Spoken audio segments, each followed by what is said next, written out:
புரட்சி தலைவரின் கழக காவியம் இதயக்கனி 100வது நாள் வெற்றி விழாவை மிக பிரம்மாண்டமாக கொண்டாட இதயக்கனி திரைப்பட குழுவும் எம்ஜிஆர் பக்தர்கள் ஒருங்கிணைப்பு குழுவும் சேர்ந்து எங்கள் இதய தெய்வத்திற்கு வாழும் தெய்வத்திற்கு புரட்சி தலைவருக்கு முளைப்பாரி வைத்து ஆதி பொன்னியம்மன் கோயிலில் அர்ச்சனை செய்துவிட்டு அங்கு வரிசை தட்டி வைத்துவிட்டு ஊர்வலமாக வந்து 17 அபிஷேகங்கள் பால் தயிர் சந்தனம் குங்குமம் மஞ்சள் அபிஷேக பொடி சர்க்கரை அரிசி மாவு சந்தனம் நெய் தேன் இது போன்ற 17 அபிஷேகங்கள் செய்துவிட்டு ஆமா பண்ணிட்டு அதுக்கப்புறம் கடைசியா முதல்ல தலைவருக்கு மலர் மாலைகள்லாம் ஃபுல்லா அவரோட உருவம் 25 அடி இப்ப வச்ச கட் அவுட் வந்து 25 அடி அந்த 25 அடிக்கும் ஃபுல்லா மாலை அவரோட உருவத்தை மறைக்கிற அளவுக்கு அவர் மலர் மாலை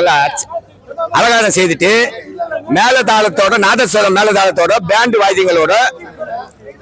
வாத்தியங்களோட பட்டாசு வெடித்து எங்களோட மகிழ்ச்சியை கொண்டாடி 108 பால் அபிஷேகம் எங்க இதயத்துக்கு எம்ஜிஆர் பக்தர்கள் சார்பாக உலகம் ஃபுல்லா இருக்கிற எம்ஜிஆர் பக்தர்கள் சார்பாக இதை நாங்க அர்ப்பணிக்கிறோம். சவுண்ட் வருதா வரக்கூடாது.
நீங்க நல்லா இருக்கணும், நாடு முன்னேற, இந்த நாட்டில் உள்ள ஏழைகளின் வாழ்வு முன்னேற, எங்கும் நல்லவங்க எல்லாரும் உங்க பின்னாலே, நீங்க நினைச்சதெல்லாம் நடக்கும் உங்க கண்ணு முன்னாலே.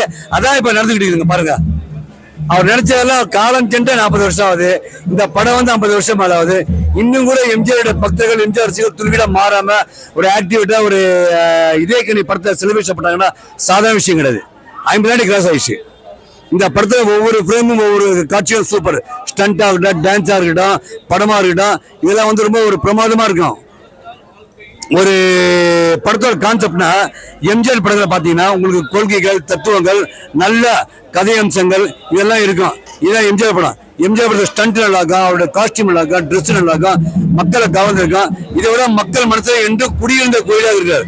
அதுதான் புரட்சியத்தோட எம்ஜிஆர். புரிஞ்சுங்களா? அதாவது உலகம் பிறந்தது எனக்காக, ஓடும் நதிகளும் எனக்காக, மலர்கள் மலர்வது எனக்காக, அன்னை மடியை விரித்தாள் எனக்காக. மூன்றெழுத்தில் என் மூச்சிருக்கும், அது முடிந்த பின்னாலும் பேச்சிருக்கும். உள்ளம் என்றொரு ஊர் இருக்கும், அந்த ஊருக்கு எனக்கு ஒரு பேர் இருக்கும். ஒரு தவறு செய்தால் அதை தெரிந்து செய்தால் அவன் தேவன் என்றாலும் விட மாட்டேன். உடல் உடைக்க சொல்வேன், அதில் பிழைக்க சொல்வேன், அவர் உரிமை பொருள்களை தொட மாட்டேன். இன்னும் எத்தனை காலம்தான் ஏமாற்றுவாய் இந்த நாட்டிலே, சொந்த நாட்டிலே, நம் நாட்டிலே. சத்தியம் தவறாத உத்தமர் போலவே நடிக்கிறார். சமயம் பார்த்து இந்த ஆட்சி பல வழியிலும் கொள்ளை அடிக்கிறார். இது மாதிரி எம்ஜிஆர் ஆட்சி காலம் பொற்கால ஆட்சி காலம். சத்துணவு திட்டம் தந்த வள்ளல் புரட்சித்தலைவர் எம்ஜிஆர். ஏழை குழந்தைகளுக்கு வந்து அவ்வளவு பாடத்திட்டங்கள் ஸ்கூல்ல கட்டாரு. அதாவது இந்தியாவிலே முதல் முறையாக மருத்துவ கல்லூரி, பொறியியல் கல்லூரி, அதாவது +2 எப்படி வந்து தெரியுமா உங்களுக்கு? அதாவது +2 அவருடைய காரணம் அந்த காலத்துல பியூசி படிக்கலாம், அப்புறம் காலேஜ் சீட் கிடைக்காது. அதுக்காக என்ன பண்ண 10th கவர்மெண்ட் ஆகிட்டு +1 கொண்டு வந்து பியூசி ஸ்கூல்ல கொண்டு வந்தாரு.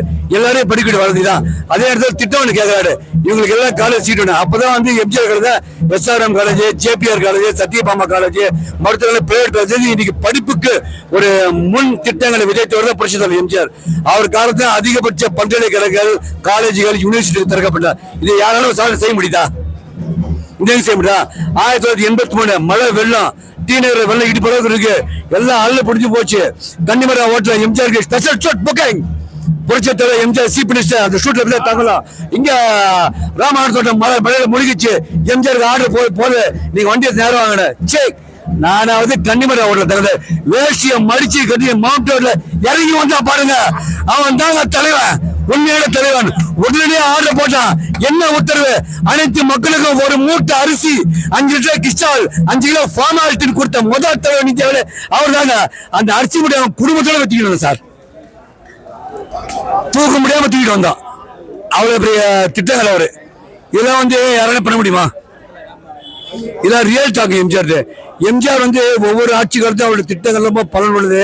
படம் பாருங்க, நல்ல கருத்து தான் சொல்லுவாரு, நாட்டுக்காக சொல்லுவாரு, நாட்டு மக்களுக்காக சொல்லுவாரு, தனக்காக நல்லதை செய்வான், நல்லதை செய்வான், நல்லதை நினைப்பான் எண்ணம் கொண்டது எம்ஜிஆர்.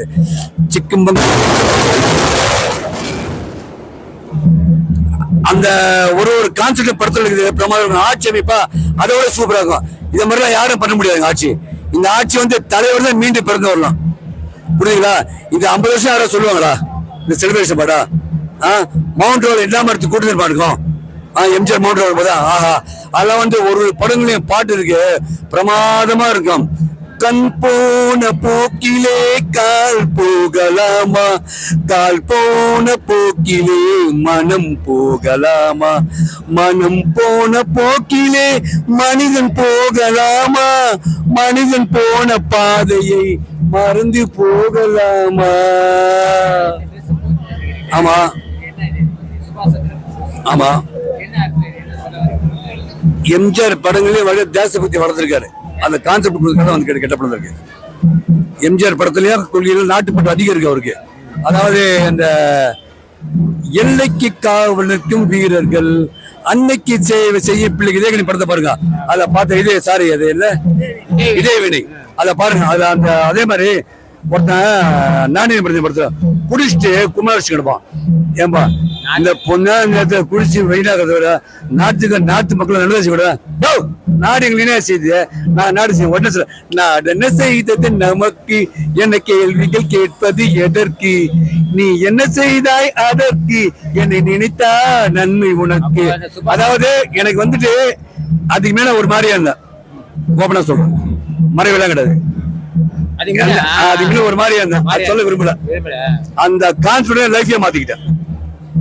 தலைவர் சொல்ல நாட்டுக்கு ஏதாவது ஒன்று செய்வேன். அதனாலதான் அன்னிலிருந்து நேதாஜி வருஷம், காந்தி வருஷம், பாரதிய வருஷம், பகத்சிங் வருஷம் போட கத்து கொடுத்த முன் உதாரணமே புரட்சி தலைவர், மக்கள் தலைவர், பாரத ரத்னா, டாக்டர், எங்க வீட்டு பிள்ளை எம்ஜிஆர் தான். நான் அடிக்கடி வீடியோ பார்த்து போறேன். எம்ஜிஆர் கிட்ட தான் வரும். இனிதான் இந்த கிட்ட படம் இருக்கேன், நேதாஜி கிட்ட படம். ஆக்சுவலா வந்து அடுத்து வந்து காந்தி கிட்ட படம் வரும். அவர் படத்துல காந்தி கான்செப்ட் தனி ஒரு மனிதர் எம்ஜிஆர், தனி ஒரு மனிதன்.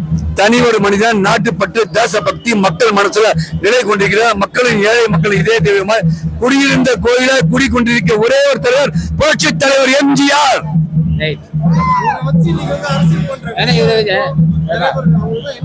என்ன சொல்ல வரீங்க? நம்ம ஒரு வார்த்தை ஒரு கடிதம் எழுதுறோம், கல்யாணம் பத்தி முதல்ல என்ன போடுறோம் சொல்லுங்க? புள்ளி போடுறோமா இல்லையா? அதே மாதிரி அரசியல் கட்சியில எம்ஜிஆர் போட்டோ வச்சாதான் அந்த அரசியல் கட்சியை டெவலப் ஆகல, அன்டெவலப் தான் தமிழ்நாட்டை பொறுத்த வரைக்கும். அதனால எந்த கட்சியா இருந்தாலும் இந்த ட்ரெஸ் வச்சு நான் கேக்குறேன். இப்போ சமீபத்தில் இருக்கிற தலைவரை வந்து இந்த புகைப்படம் வச்சு எல்லாம் மிஸ்யூஸ் பண்றாங்க. புரியுதா சொல்றது? ஒரு சொன்னாரு சனிக்கிழமை இந்த பக்கம் வச்சு சொன்னா போல வராரு. இப்ப இந்த ட்ரெஸ் வச்சு அதுக்கு விளக்கம் சொல்லலாம்ல? அதாவது எல்லாரும் எம்ஜிஆர் ஆக முடியாது. இப்ப நான் எம்ஜிஆர் வருஷம் போறேன், என் ஒய்ஃப் ஜெயலலிதா வருஷம் போறாங்க. வேஷங்கள் பத்தி சொல்லனா வேஷம் வந்து காமெடி ஷோஸ்ல வந்து எம்ஜிஆர் வேஷம் போட்டு புள்ளைங்க நடிச்சு பேசி வாங்குது. ஏங்க எம்ஜிஆர் நான் சொல்றேன், எம்ஜிஆர் நீங்க சொல்றதெல்லாம் புரிஞ்சுச்சுல? அதாவது எம்ஜிஆர் வந்து தான் வாழும் போது தான் வளரும் பொழுது சின்ன குழந்தை மக்களுக்கு வாரி வழங்கி கேள்வி வாங்கிக்கலாம். இப்போ உங்க பல புள்ளிகளுக்கு எம்ஜிஆர் வேஷம் போட்டு நடிக்க வச்சு பிரைஸ் வாங்குறதுங்க. அது வேஷம் கிடையாது, உணர்வு. அதான் சொல்றேன். இப்ப உணர்வுபூர்வமா ஒருத்தர் வந்து புகைப்படம் வைக்கிறாரு ஒரு பஸ்ல வச்சுக்கிட்டு பாத்துருப்பீங்க. அது வந்து அவரு ஆக முடியாதுதான். இப்போ அவர் வச்சதுனால சில பேர் என்னன்றாங்க சனிய. நான் சொல்றது புரியுதுங்க? சனி ரெண்டு சனி என்ன, அது யாரை குறிக்குது? எம்ஜிஆர் பஸ்ல இருக்குது அண்ணாதுரை எம்ஜிஆர் தான். அது யார் பஸ்ல இருக்குது? விஜய் பஸ்ல இருக்குது. அப்ப சொல்றதுக்கு என்ன அது என்ன அர்த்தம்? ரெண்டு யாரு?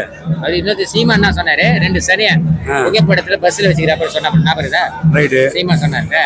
இப்போ புகைப்படம் வந்து யாருன்னா வைக்கலாம், யாரும் திரைப்படத்துல காட்டுறாங்க எம்ஜிஆர், காட்டாம இல்ல. அது ஒரு பெரிய விஷயமே இல்ல. அதை காட்டி யாரும் முதலமைச்சர் ஆக போறது இல்ல. அதான உண்மை. அது வைக்கிறதுனால சில பேர் வந்து எதிர்ப்பு ஏன் இன்னும் வந்து நிக்குது எம்ஜிஆருக்கு? ஏன் இன்னும் எதிர்ப்பு இருக்குதான் நான் கேக்குறேன். எதிர்ப்பு தனிப்பிட முறையில் அரசியல் வேலை யூஸ் பண்ணாங்க. ஒருத்த மனசால எம்ஜிஆர் குறை சொல்ல மாட்டாங்க தமிழ்நாட்டில் உள்ளவங்க. அது ஞாபகம் வச்சு புரியுதா? தமிழ்நாட்டு மக்கள் வந்து ஒரு பப்ளிக் வந்து ஒரு எலெக்ஷனுக்கும் அது வந்து எலெக்ஷன் ட்ரெண்ட் ஏதாவது சொல்ல அவங்களுக்கு அது தவறான சொல்லு, அது கண்டனத்துக்கு புரியுதா? அது சொல்லக்கூடாது. இவ்வளவு தலைவர் மக்கள் தலைவர் வந்து மக்களுக்கு அவன் சொல்றது அண்ணாதுரையா மடிவு சொல்லிருக்காரு. நான் சொல்றது அவரு வாழ்த்துறாரு. அதே மாதிரி காமராஜர் யாரும் திட்ட, ஆனா எம்ஜிஆர் மட்டும் குறிப்பிட்டு வந்து அவர் வச்ச உடனே எல்லாம் திட்ட ஆரம்பிக்கிறாங்க. அது யார் திட்டாங்க? நல்ல மனுஷன் அவன் தான் திட்டாரு, வேற யாரும் கிடையாது. அவர் எம்ஜிஆர் பத்தி தெரியாது. புரியுதா? எம்ஜிஆர் யாரும் தெரியாது. எம்ஜிஆர் வரல திரும்ப கூட யாருக்கும் தெரியாது. இன்னைக்கு திமுக நான் தப்பா நினைச்சுக்காங்க. அண்ணாதுரையே ஆட்சி பிடித்த உட்காந்து எம்ஜிஆர் வச்சுதான் புரிஞ்சுங்க. ஃபர்ஸ்ட் அண்ணாதுரையே ஆட்சி பிடித்த அமரக்கூடிய காரணம், ஒரு கார்ல போறாங்க, அண்ணாதுரை போறாரு, கூட ஒரு பெரிய அரசியல் தலைவர் இருக்காரு. அப்ப ரோட்ல பப்ளிக்ல வராங்க. இது எம்ஜிஆர் கட்சி தானே, இது எங்க எம்ஜிஆர் காண கேக்குறாங்க. அப்ப அண்ணாவோட பத்திரிக்கிறாரு, என்னங்க திமுக கட்சியை வந்துட்டு நம்ம எதிர்க்க வந்து நீங்க தலைவர் எம்ஜிஆர் தலைவர் சொல்ற, இது எப்படி சொல்றேன் அண்ணா சார்? அட போயா பைத்தியக்கார, இந்த மக்கள் மனசை திமுக கொண்டு போய் சேர்த்ததே எம்ஜிஆர் தான். எம்ஜிஆர் தான் இந்த கட்சியோட தான் டெவலப் ஆகும். இன்னும் கூட டெவலப் ஆகும். எம்ஜிஆர் ஒருத்தர் தான் காரணம், வேற யாரும் காரணம் கிடையாது. சூப்பர்.